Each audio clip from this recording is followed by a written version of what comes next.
ঝুমুর প্রশিক্ষণ ছিল, ঝুমুর নৃত্য প্রশিক্ষণের, সেই প্রশিক্ষণের আজকে সমাপ্তির দিন।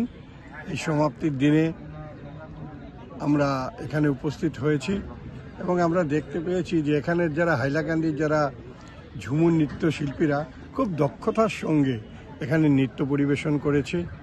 এই ঝুমুর নাচের সঙ্গে আমাদের বাগানের যেটা সংস্কৃতি আছে সেই সংস্কৃতির একটা ওতপ্রোত সম্পর্ক রয়েছে।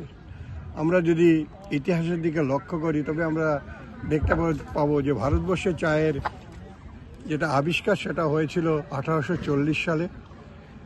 আমাদের বরাক ভ্যালিতে সেটা 1848 সালে আমাদের এখানে চা ইংরেজরা লক্ষ্য করেছিল এবং 1860 সালে আমাদের এই বরাক ভ্যালিতে চা বাগানের সূত্রপাত হয় এবং সেই সময় আমরা দেখেছি রাঢ়বাংলা, সাঁওতাল পরগনা এবং আজকের যেটা ঝাড়খণ্ড বা সুদূর সেই তামিলনাড়ু, এই অঞ্চল থেকে অনেক শ্রমিক বাগানে কাজ করতে হিসেবে এসেছিল এবং তারা যখন এখানে শ্রমিকরা এসেছিল সেই সময় তারা তাদের সঙ্গে কিছু সংস্কৃতি নিয়ে এসেছিল।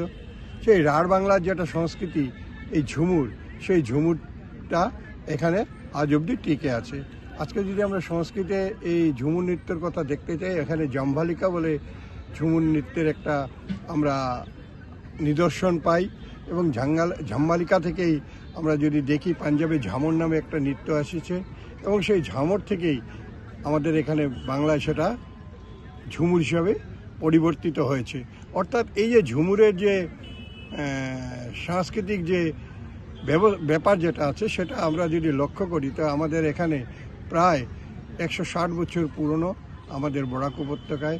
আর আজকের যে প্রজন্ম সেটাকে ধরে রেখেছে এবং একে প্রতিপালিত করে একে আরও বিশ্বময় ছড়িয়ে দেওয়ার একটা প্রয়াস আমাদের শ্রদ্ধার মাননীয় মুখ্যমন্ত্রী ডক্টর হেমন্ত বিশ্ব শর্মা নিয়েছেন।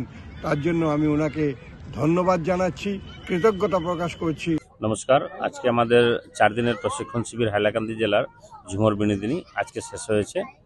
আজকে আমার অতি সুন্দর প্রোগ্রামের মাধ্যমে আমাদের শেষ হয়েছে। এখানে আমাদের প্রোগ্রামে উপস্থিত ছিলেন আমার জেলা সভাপতি, প্রাক্তন জেলা সভাপতি ও আমার রাজ্যিক এসসি মোর্চার সভানেত্রী ও তৎসঙ্গে আমার LSCর আমরা চেয়ারম্যান।